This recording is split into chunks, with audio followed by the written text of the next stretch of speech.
Not a frame. Okay, guys, thanks so much. Welcome back. We're back from our break. And yeah, thanks to Matthew, who officially just broke the record for the longest cake talk.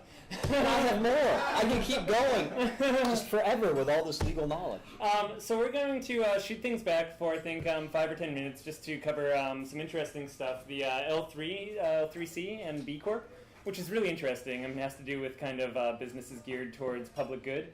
And then we'll open things up to a little Q&A. I'll be able to toss Matthew some questions. And I think we'll skip actually doing some hands-on stuff. Just I think Q&A session once again for this one might be a little more helpful to people. Straight workshopping a business, so you can ask once we get around to that point, see if you guys are like gung-ho about throwing something up for the public audience. Otherwise, yeah, thanks again. We'll toss things back to Matthew. And just a reminder too, we are totally donation-based, so if you haven't already, feel free to toss in a little money towards our operation here. All right, and with that, Matthew, welcome back. Great. Well, I've lost the jacket, so my air of authority is ruined. Yeah. General Schmo again. Well, going to a question that was asked on break real quick, I was asked about how equity markets are doing and about who really might be the perfect fit for this. And that takes us into loca vesting, okay? Because one of the biggest issues we have that Congress was trying to solve with the Jobs Act, which actually means the Jumpstart Our Businesses. Jobs is actually an acronym. I did not. Yeah, it's actually Jumpstart Our Businesses Act or something like that. Patriot Act's an acronym. God, don't know what that stands for, but don't know if I want to get into it because it might just offend me. You shouldn't get into it. It may just offend me.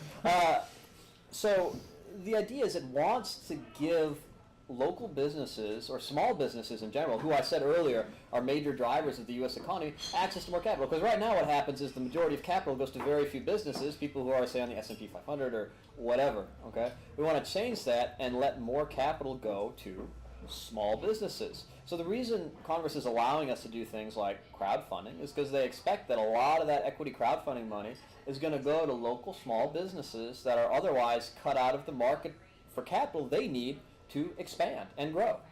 And that's what we want to have happen, kind of more on a global level. Well, can I just, so in terms of the capital that's out there now, because you have institutional investors, you have retail investors. What's the breakdown right now? I mean, like, where is really the opportunity? Is this really the expectation is going to be more institutional investors investing in smaller fish, or that retail investors will now be moving towards?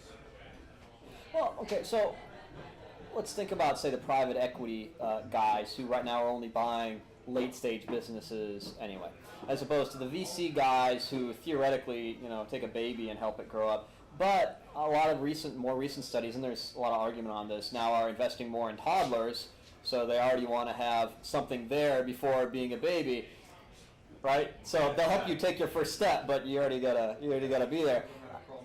And angels, they're kind of all over the board and always have been because they're more about what catches their interest, right? So when we're talking about institutional and retail investment, I mean, I don't have all the facts and figures here. All we can really say is that small businesses are getting a very small portion of the pie of what should be, they should have, given how much of a weight they have on the U.S. economy, a larger portion of that pie. So that's what this is meant to, that's what the Jobs Act in general is meant to fix. It's also one of the reasons why the 506 regulations have been lifted to allow more advertising to reach private investors. Traditionally, small businesses have trouble reaching people who might help them invest because to avoid having to register all these securities, it really, for a 506 exception, has to be somebody you already know or have a relationship with. But now that's changed. Now you can actually advertise to reach people you don't know to say, hey, I have this great small local business, help invest in me. That really affects more the startup crowd, I think, than anybody else. But it's a game changer, it really is. So there's a lot going on. Now, Matthew, let me see if I get this right. So you're not saying that small businesses are going to get a bigger slice of the pie. You're saying the pie is going to get bigger because more people are going to be investing in that? I think both. We're going to see the pie get bigger, and we're going to see smaller businesses get more of it. They're going to get more of it because now they can reach more private investors that already exist, which I think was kind of your question. It's going to be easier to get to some of these VC companies as far as the advertising goes. You're probably going to see a little bit of increased share of what already is in the pie. But then all this new equity crowdfunding that comes along, the idea is most of that is probably going to go to smaller businesses. Those are the people who are probably going to be using these crowdfunding portals. So now we're going to see them get just a much larger piece of the increase in the pie as well. So let's talk for a minute, just real quickly, about L3Cs and B-Corps, which really should be its own topic in a whole nother hour, which we don't have, and we need to get a move on here. So L3Cs and B-Corps can be two things. They can be either a benefit corporation, which is basically you have a corporation that's set up to do some sort of public good, okay? Not like a nonprofit, so you're still trying to make profit, you're still trying to drive profit, but you want to provide some sort of benefit to your local community. There's also a B Corp, which is in a company that's been audited by a nonprofit that's out of Pennsylvania. I forget whether it's Philadelphia or Pittsburgh. They're actually a nonprofit auditing corporations and saying, oh, well, you're a real B Corp because you're doing all these things B Corps do, like you're investing money in the environment, et cetera, et cetera. So we kind of mean two different things by that. Is that the B Lab? The B Lab, yeah, that's exactly the group that's doing those audits.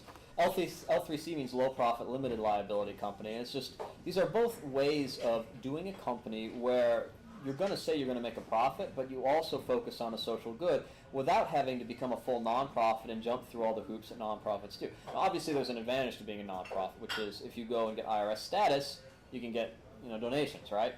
So you can get donations that then people can do tax write-offs and things like that. That's a huge advantage to being a nonprofit with status. But these are ways for people who, in states where it's tough to be a nonprofit, might be able to let everybody know that they're a business that means to do good for the community. This touches again on crowdfunding, equity crowdfunding, and local investing, because if you're, say, a local investor and you're going to put, say, $50 in a company, and you have an option of putting it in a B Corp or an L3C, as opposed to an LLC or a C corporation, you're probably going to choose the one that is more likely to be promoting some sort of community good. And there are a couple studies to that effect.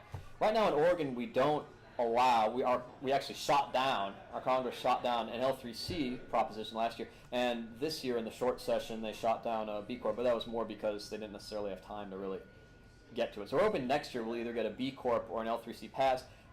Washington voted on one recently. I'm not sure how it came out. California has it now already, so we don't want to be the only. I think Washington, they may. I'm not sure how that vote came out. California does, so we don't want to be the only West Coast state that doesn't have this as an option. I get people who ask me whether they can do things like L3Cs on a pretty regular basis. And I can set up things in your fundamental legal documents that say that, and I have some examples, like you do an environmental impact audit with the goal of reducing your impact on the environment. You have to give or tithe a certain amount of your net profits to charities. You have an employee code of ethics, whistleblowing policies. One of the reasons why groups like B-Lab are trying to audit these kind of things is they want to make sure that companies aren't just writing it in and then kind of greenwashing, to making themselves look good. B-Lab is trying to audit people to make sure they're actually doing these things, which gives more public confidence in it. So that's essentially, I guess, what an L3C and a B corporation is. If that interests anybody, you can go to my website, OregonStartup.com, and I've got like a little tab you can click, get a bunch more information on how these works. California has this really cool thing called a flexible purpose corporation, which isn't really a public benefit corporation. It has to have as a special purpose among its many purposes as a business to do some sort of social good. I think it's kind of cool. It's also really kind of wishy-washy in a way, and I hope that works out. Of course, you have a problem. You have kind of a problem if you want to establish a B Corp and you also want to be an S Corp at the same time, which theoretically you can do because you can, have a corporation, write in a bunch of we're going to be really nice to our environment stuff in there and make our CEOs consider it whenever they consider a business decision, what the impact on the community will be. And of course, you can be your own CEO and director and have it just be you, basically, or a couple other shareholders. And now all of a sudden you're a BS corporation, which it doesn't sound too good. So I'm not sure if they really thought that through 100%. And call it an SB corporation. Awesome. That's great. And we may actually even do like a separate cake segment on the B Corps and L3Cs because those are a really interesting one. And just in case it wasn't clear too, the main benefit of that you actually get from starting one up and running it is that you get to then consider social good. Does anybody want to settle up? Probably in just a little bit. We're just finishing up here. If you want to come back in like 15 or 20. Okay. Thanks. So the other, the thing that's really useful for is when you actually want to have that public good considered with your business. Like normally by default, you're just considered as you have to generate the most profit. for your business, and that's kind of like the standard rule. So if you ever want to like, Float On is now looking into doing an L3C or B Corp, because a lot of our decisions we don't want to be based just on amount of money we can raise. We also want to be able to. Well, let me clarify real quick that Oregon doesn't actually officially let you have either of those designations right now. You can certainly. Interesting, we've passed something in Oregon called a constituency statute. A lot of states don't have this. We have it, and what it allows you to do is it allows your executive or management, so you can actually write in your fundamental legal documents, your executives or your managers have to consider the impact upon the constituents of, say, the state. In other words, have to consider the impact on your community of business decisions. Other states don't have that. For example, if you do a Delaware corporation, they don't have a constituency statute in Delaware. We've actually had businesses be sued because they make decisions that aren't necessarily to maximize shareholder profits. And, instead these decisions were in other considerations. They can get sued in some states. In Oregon, we actually have a law that allows our executives to consider, to a certain extent, social needs. And there hasn't been a lot of litigation on that, so we're not, sure what the boundaries of that are. So we'd like to have an official B Corp statute of some sort passed, which really just kind of lines it all out for us. But we are at least lucky to be in a state that even lets us do this at all, rather than just have to try and maximize our shareholder value by always taking the economically best decision. Right, because it sucks to get sued when you're just trying to like make a decision that doesn't totally, torch the environment or screw the community, but does maximize profits. And yeah, having that written in is nice. So don't do a Delaware corporation. Stay in Oregon. Good work. Okay, and I think with that, we're probably going to open it up to some general Q&As about crowdfunding, and if you had questions on the L3C or on that sort of thing too. Or on loca vesting or anything at the bottom of this worksheet we've got. It talks a little bit about when we get equity crowdfunding, maybe the best way to take it is to try and reach out to your local community.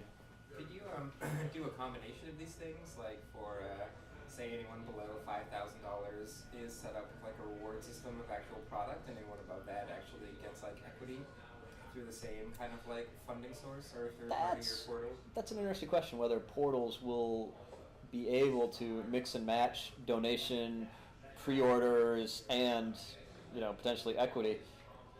I think a couple other people have mixed and matched things. Like ProFounder at one point had both private and public offerings that did kind of different things.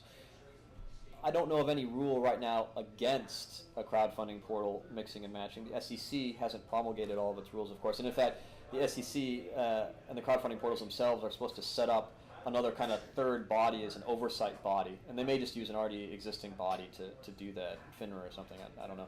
But they need some sort of oversight body set up as well. So we don't have all those rules set up. If they did allow you to do that, that would be cool. And quite possibly you will see that model. Cool. We'll find out next year. Stay tuned. When's your best estimate on when this stuff is actually going to be actually available? By summer of next year, I want to say.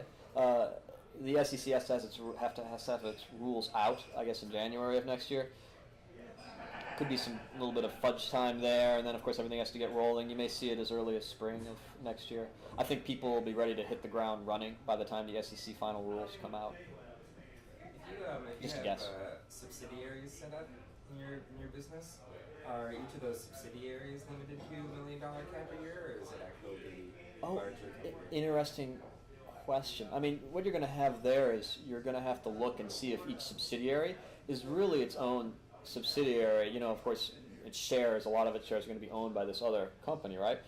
You want to make sure that other company isn't just using it as a puppet so that it can avoid the rules. Clearly, you're not going to be able to get away with that. But if it's a real subsidiary, meaning it's its own company and it has its own direction and control and has its own executives and presidents and et cetera, I don't see why not. Each one of those subsidiaries should be able to have its own $1 million cap. They'll probably do an actual test where they look at the control that the parent corporation has, and if it's just purely direct control, like a puppet dancing on strings, you won't get away with it. Could you have like an independent subsidiary that's still owned more than 50% by the parent company? Oh yeah, I mean you would have the parent company own more than 50%. By control, I just mean like you have one single executive chain and command of both the corporations, such that this isn't really a separate corporation; it's all vertical, and then it wouldn't work. There's probably a whole legal test for that I don't know off the top of my head that I would have to do case research for. So you could totally send me an email about that when I can dig into it more. But just off the top of my head, you need to make sure that it's its own corporation and it's not just a puppet on strings. Any other questions about crowdfunding stuff from the audience? Nice. Well, in that case, I had a couple questions. I was just kind of holding them off. So I was wondering, with the valuing your company, I guess, this is maybe tied in with crowdfunding, but also not. Do you have any recommendations as far as getting your company valued? Obviously, they're kind of standard spots to go to, and I guess I was wondering for crowdfunding if it's like, valuation just follows the typical model of valuation, I guess, or if you want, because you have to have, theoretically an audited CPA report, and like valuation is such a wishy-washy kind of fudgy. It's something you want to do with your CPA. You don't need a full audit to establish your value, Right. but and some of it, to a certain sense, is a bit of a mysticism or arcane value, because you're gonna have to like figure out how much your goodwill is worth when you're valuing your company, or you're gonna have some intellectual property. Maybe you're gonna need to figure out your value of your intellectual property, and a lot of this stuff, it's hard to put any sort of market value on. You kind of look at what other people are doing, and you'll try and find a level that seems fair compared to what other folks are valuing for their companies. And again, your CPA is really the one to turn to. They're the experts more or less on valuation. They're going to be able to help you value all of your assets, generally for that financial statement. So even if you're seeking less than $100,000 in crowdfunding equity, which means you could just have a CEO sign off on a financial statement, it's probably a little irresponsible. You probably want to get a CPA financial statement anyway, where your CPA is going to help you value everything. And those financial statements just become out for the public? Well, yeah, one of the requirements of getting equity crowdfunding is that you're going to have to show how you valued everything. Essentially value the shares that you're offering for sale to make sure it's a fair price, and that's going to be public. So you're going to be revealing a lot of company information when you do this, which is not unusual. Whenever you take any sort of investment, you don't want to see the coals that a bank is going to rake you over. Most times, a bank, even for a small loan, may demand that you have a full audit for $5,000 or $10,000 before they'll give you, say, $100,000. So, but banks should do that, because we don't want to encourage banks to have loose financial standards. So God, if you're in banking, please continue. Have great underwriting. Do it. Awesome. And then, as far as education goes, do you have any good resources just to go start learning up more on this? I guess other than crowdsourcing.org, or just kind of like some general boot camp. Like, here's what I should know if I know nothing about raising funding. Wow. Kind of thing. I should have anticipated that question. Like I said, Gust, which is kind of a big VC angel portal, has some good information on it. How do you spell it? GUST. I think they have good, but your best is just to get online and start looking. So Quora is a place you can ask questions. That's QUORA, and they have various sections to ask questions on these kind of things. There's a SlideShare site I really like, but I can't remember where it is off the top of my head. The internet is really your best source. Part of the problem is, remember, the Jobs Act is, brand new in legal terms, April, right? So getting educated on this is, you're going to want to, for example, do education on just VC investing in general, because a lot of the language is the same. For example, the term sheet, that language is going to be the same. When you talk about shares, language is going to be the same. If you can figure out how venture capital is structured and how a term sheet works, or how when you get venture capital and you do, say, a subscription agreement or a shareholder agreement, they're called, how that looks, you can read one of those and understand the terms in it, you're golden. So I'd say look for education, look for venture capital education materials, and that's going to translate really well to equity crowdfunding, even though equity crowdfunders are fishes and not sharks. Generally. So, I think you mentioned that if you make less than $100,000, then you can only invest 5% or $1,000 or something. Oh, right, $2,000. So if you're dealing with people who make less than $100,000 a year, they're going to be able to invest $2,000 or 5% of their income. So I guess that implies that all these crowdfunding websites need an income statement from all the investors. Probably. That's going to probably, I haven't gone through or at least presented here the complete list of requirements for the funding portals, but the funding portals are more than likely going to have to guarantee that the people they have coming in aren't going to break those rules. Right now, for the new 506 exemption I was talking about, you actually have to verify, you the company. This is different than before. You the company have to verify through some sort of reasonable checking standard that all your investors coming in are in fact accredited investors. That's the 506 thing I was talking about. Similarly, the crowdfunding portals are probably going to have to make sure that everybody who gets onto their crowdfunding portal is only investing up to whatever cap they're allowed to invest. And to a certain extent, that means these crowdfunding portals need to talk to each other or use some sort of central registry of the people coming on. Otherwise, how are they going to know whether somebody's investing only X amount of their It's like income? the video game site, enter your birthday, and then hit submit, and if your birthday happens to be in 1905, oh, you're over 21, you can look at this violent stuff, It might be, enter your annual income. It's an interesting comparison people make between equity crowdfunding and gambling laws. And they say, well, anyone over 21 can pretty much gamble to a certain extent. I mean, it depends. If you're in Missouri, they actually have special rules. I don't know if Nevada does about how much you can gamble before they cut you off. If you ever got one of the cards. I used to be a truck driver, right? I used to park at the casino. Different story. But the idea is, if you're an adult and you can spend money on gambling or poker, why shouldn't you be able to spend money on local businesses? I mean, it's better for the economy, right? To invest in local businesses than gamble. So that's the comparison that's raised sometimes. If you're an adult, you be responsible. The government in the first place only stepped in to regulate all this back in the New Deal era because there was so much fraud. And so if we can take some of that fraud out of the equation, it was a very paternalistic decision, but in the New Deal era, we needed that paternalism. And some people would argue that right now, with the way our economy is and our unemployment rate, we need some paternalism too. It's a whole political argument, right?